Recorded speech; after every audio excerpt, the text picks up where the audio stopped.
I'm Johanna and I'm the lighting designer of King Lear. King Lear is a big piece and there are an awful lot of scenes in it. So we had quite a few meetings with Michael, the director, and Sina, the set designer. And we used a lot of imagery to devise what each scene was going to be. Give me that patience! Michael was really interested in setting the play as a medieval piece. Sure, you rogue. Taking it back a long way in history. So one of the reference points for that was Game of Thrones. Get it ready. The costume and the earthiness and the rawness of the play. So I went away and did a lot of imagery on light coming through castle windows, slits, fortification, and how light worked in nature. And that affects which doors people come in. So if you do sun rising from one side, then you want people to be keyed by that sun rising, and therefore they'd come in from one side of the stage.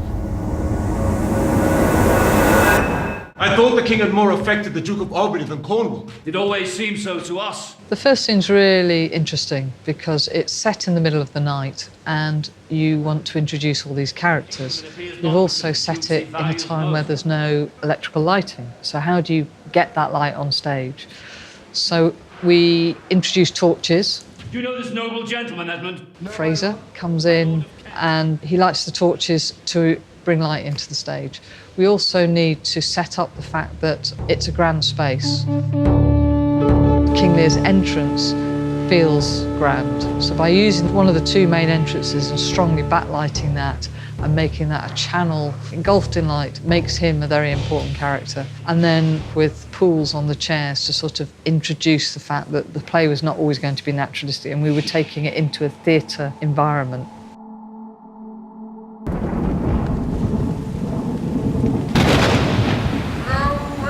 It was quite tricky to maximise how we lit the rain and didn't overlight the scene. You sulphurous and not executing fire! We did that by using an awful lot of light in small steps.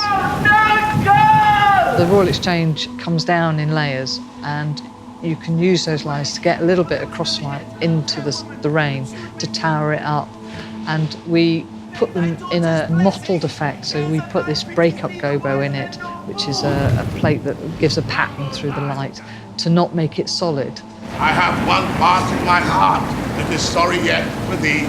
And then we have about 7 or 8 different chases, all moving the light and creating that storm. Bring us to this hovel. What is a 5-minute rain sequence has something like 40 lighting cues in it.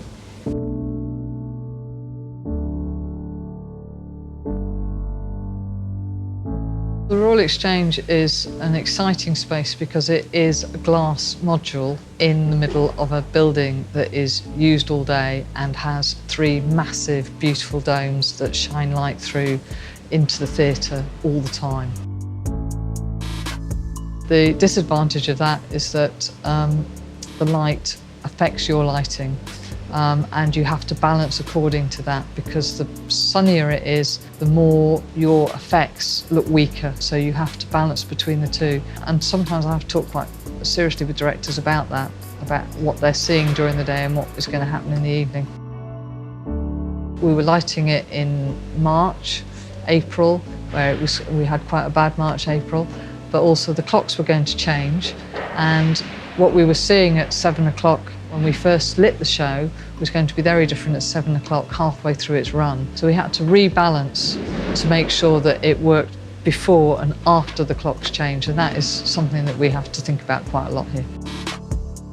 There's no scenery, so the scenery is more or less the floor, or what the designer decides the floor to be. But the rest of the environment, what you create that space and how you make the audience understand where you are, is done by sound and lighting. The younger rises. So you have a complete open door of what you can produce in a space like this, and it's incredibly exciting for a lighting designer.